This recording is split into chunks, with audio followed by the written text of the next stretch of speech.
Hi YouTube. How you doing? Yeah, sorry, this phone kept cutting me off. Last time I took it outside and it was chilly, it got cold. I got back in and it kept saying that my storage was full and all this, and I deep cleaned it and same thing, and then it would keep saying it needs attention. I'm thinking, bam, bam, I'm gonna give you some attention. But I had my videos on there, and one with our art on heads on the hot rod. Doug doesn't have a picture of it, so I wanted to upload that, and it's, dang it, that was driving me crazy. So I went and put on, cleaned up some carrots and potatoes, and have a roast in the oven with it. So beef roast and potatoes, carrots. So for in a little while here, but dang, this phone was driving me nuts. So anyway, so I thought I'd get on here and um yeah, I've been thinking about it all night how to word this, but I'll just spit it out. Yeah, I'm a Eminem fan. I'll just spit it out. Okay, not entirely. Some of his new stuff is just like trash, but some of his things are okay. Not all of them. But anyway, getting back to the point about the King James Bible, if you read it with your heart and you feel something silly, I've told you this before, that it probably is the languages have been changed. But I'm just telling you what the Word of God is in the Bible, the Ten Commandments and the seven deadly sins, and places to find things in the King James that have not been changed because the it they haven't been changed. And if you read the other words or not, I mean, it doesn't matter to me if you read the book or not. If you have God in your heart, you know right from wrong, and you're a good person, well, not good, extraordinary, extraordinary is what I expect out of myself and everybody around me. So, um, yeah, anyway, so I'm not on here to debate a book at all, although that is part of my training that I can help people with. And as far as a wineskin, which is a vessel or a container, or however they want to change their little words, you can look them up in Aramaic and you'll get the true meaning, but you get the gist of it, like a meat suit, whatever, you know.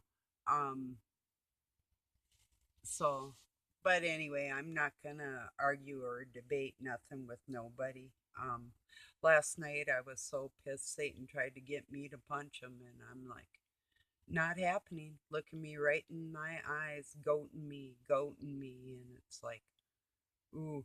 And if God wasn't with me, I have a temper like you would not believe that I control with God's help. And in a situation like that, patience wins. And I know I have no reason to doubt there's a God. Like in times like that, that wasn't me holding me back. And I know that. So, yeah, that's all I have to say on that. Well, no, it's not. That would not be true. I have a lot to say on that, actually. But yeah, so my temperament isn't one to dismiss anybody's bull. And yeah, I know the times I've been saved, the good things that have happened for me in my life. Um, I know where it comes from. So I don't need a book for that. Neither does anybody else. So the book, why, I'm not going to argue whether the earth is round or flat, or I do believe it is, but it's still the world. It's still the earth. So, it's like I don't know. To me, it's like pick my battles. Now if somebody's telling me there's not a God, you know, I'll be battling. So, because we know there's a God and we know there's a Satan. So, anyway, um, yeah, but see, ahead of time, I always see what people are going to say or do. So, um, I'm not putting anybody down. And of course, I don't want to lose friends, but if that's the way it's going to be, that's the way it's going to be. Because right now, I'm telling you straight up, there's nobody that can sway my opinion in any direction because I know better. I know better. So if you can say that you read and decoded a blue book and you know the agenda and you know um, the King James Bible as well as I do and can articulate that for people, well, or dismiss it readily, that's, your decision. I'm just telling you that the Word of God is in that Bible. So I'm not saying that every word in that Bible is the Word of God.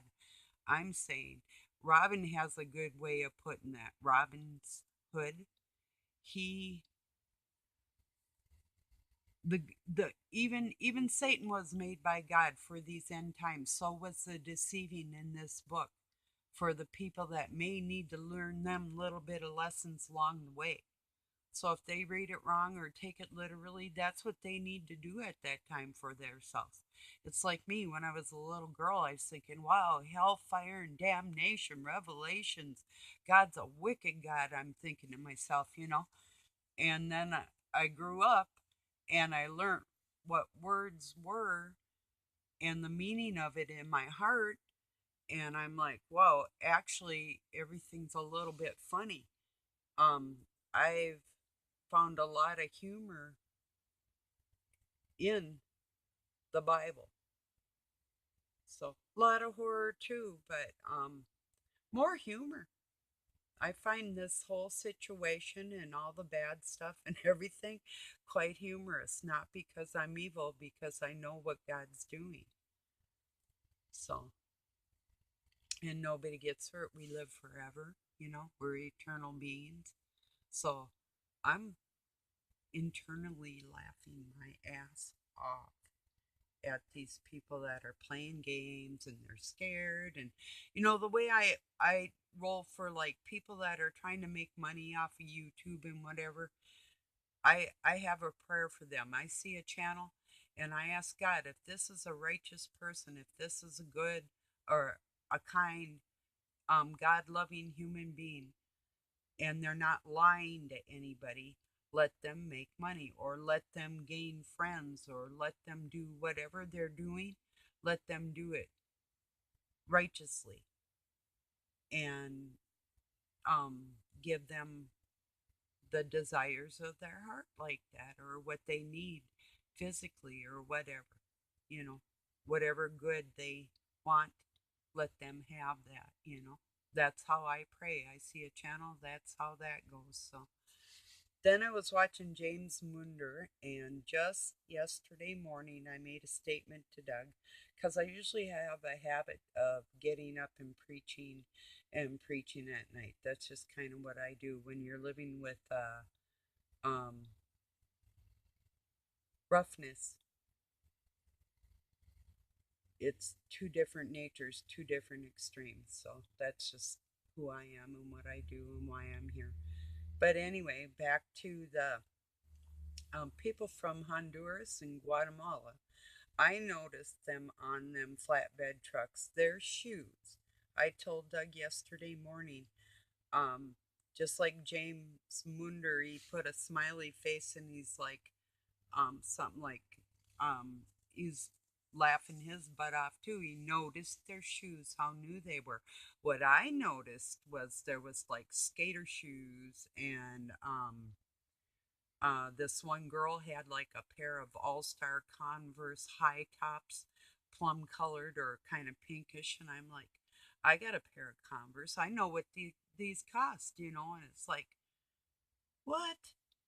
these people that are poor, they got nicer shirts on than I do. And no, I have nice clothes, but I mean the shoes is what got me. I noticed it. I told Doug, they all have nice shoes. I said, next time you see them, I go look at their shoes, you know? And it is a curious thing, who gave them walking shoes, right? Yeah.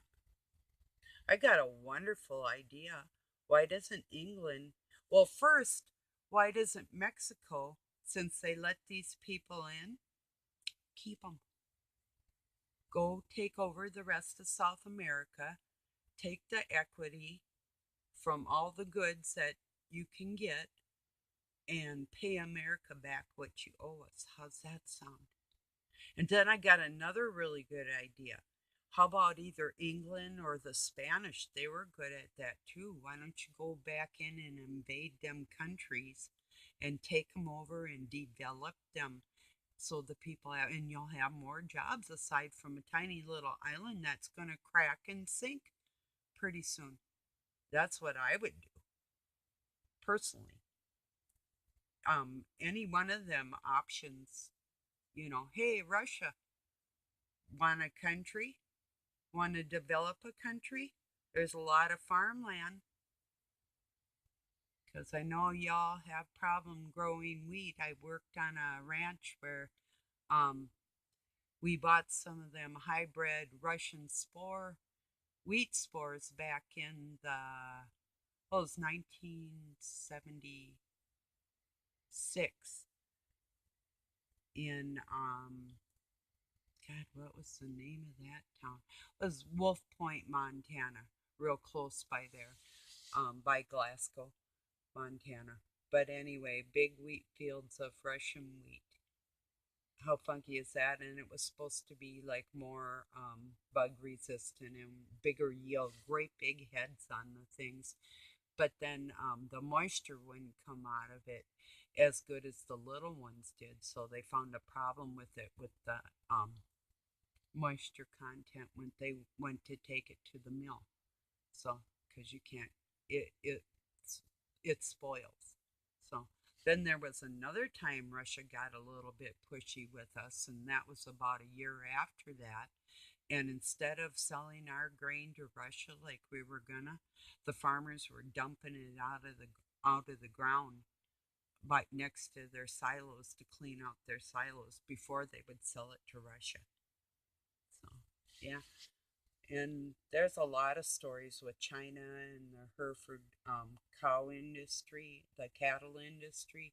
Out west, they have their hands in there. They had tour buses come to look at a prize Hereford bull that was on this ranch I worked on. And he was the largest one in the world at that time. His name was Tiny. You can look it up. He's probably online. And his kids were even huge, huge, like 6 foot horn spans, big old head. I'd feed him like two 5 gallon buckets of grain a couple times a day, and he'd just sit there and munch and munch, and then he had hay too.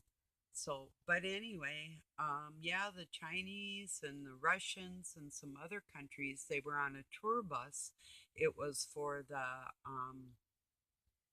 think the Hereford Cattlemen Registration or something like that of America sponsored a tour for other countries to come in and see if they wanted to buy some of the cattle to seminate uh, or the semen like went really really high just to seminate some of their um, cows back in their countries or to just buy some of their herd, that type of thing. So, yeah, lottie da shit. But, yeah, other countries have had their hands in everywhere forever. So, why don't they do something about South America? You know? So, yeah, that's just my opinion. Like I said, Mexico might as well take them in. They let them in, take them in then. You know, I'm not out for anybody getting hurt. I'm just praying to God, and I know they're not going to turn around, then expect to be processed here. That's foolish. They're already in Mexico. Process them there.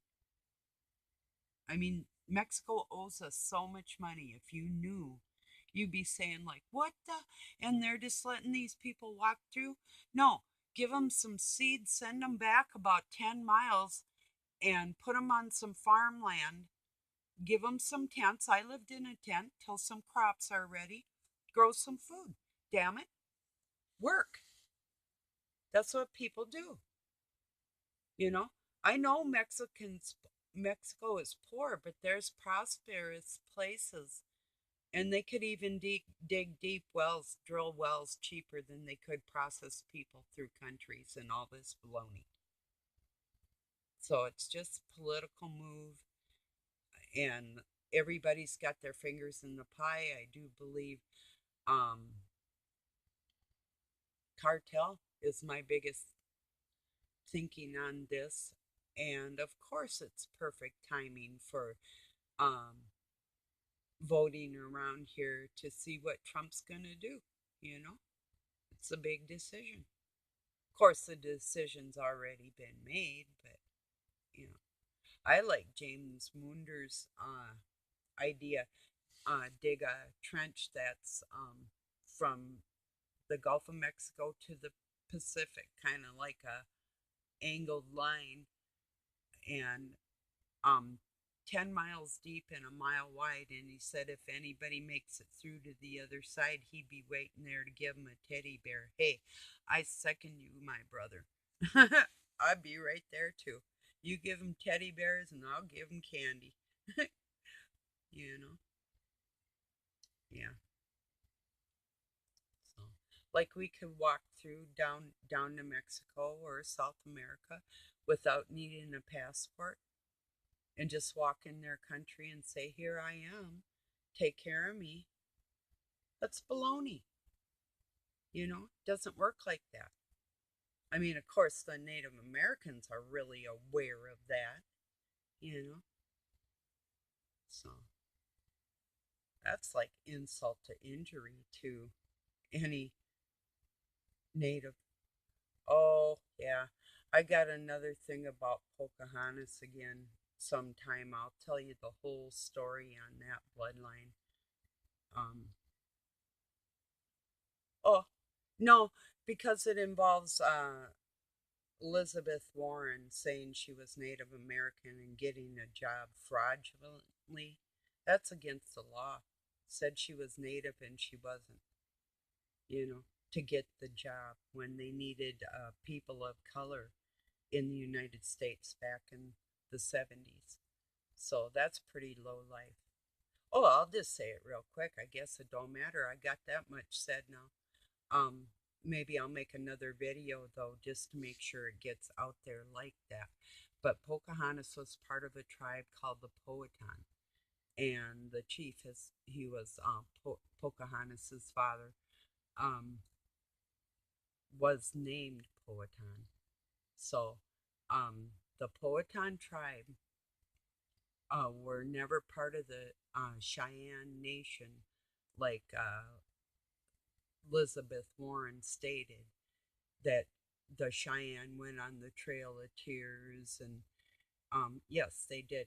I have a cousin named Donna, and her bloodline did go on the Trail of Tears, but the Powhatan stayed up in the Virginia mountains, and their tribe is still there today. They were not chased out by any white man, and any white man wouldn't have wanted to go deep into them woods up in them mountains and try and hunt those people down. That would have been a big mistake.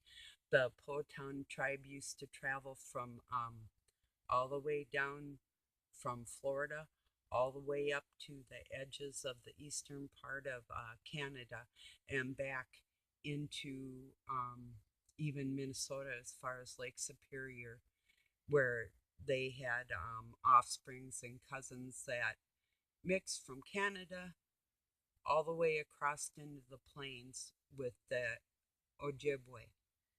So I've got that bloodline, and I've got Sioux, the Sioux Nation, Red Lake Sioux.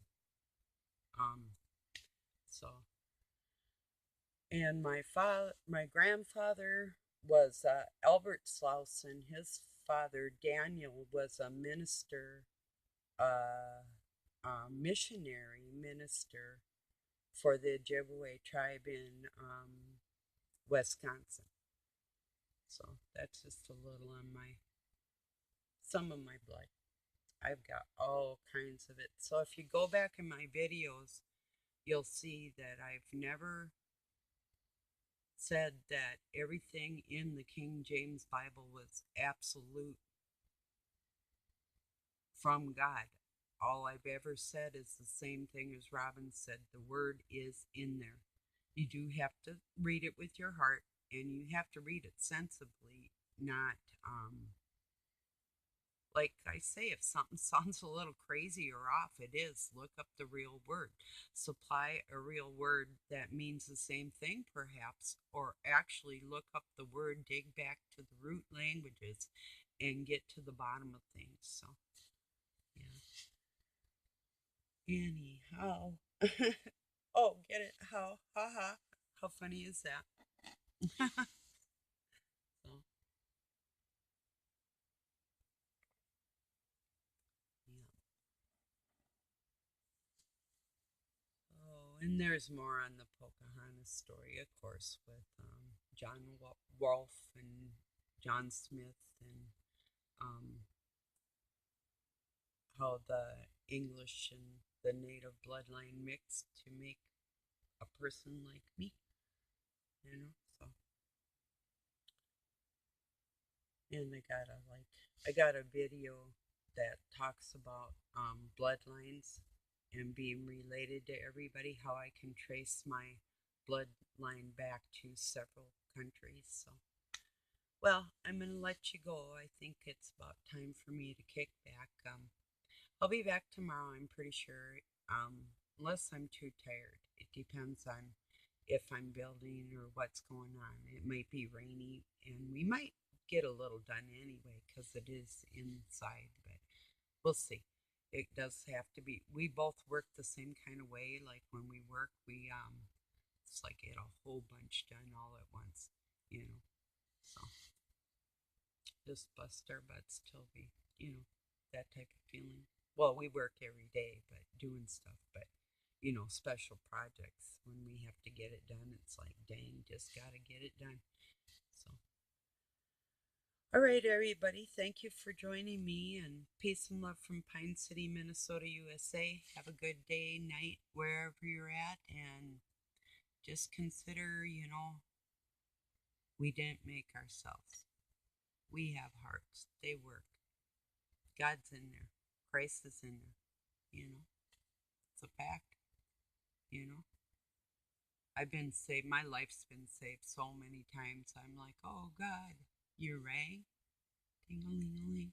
You know, so a lot of people are gonna die. They cry out for their mommy or God. Even an atheist might. It's incredible when they're getting hurt what a person will feel if they're in desperate times. So. Okay, everybody, thank you so much. I'll see you very soon. Peace.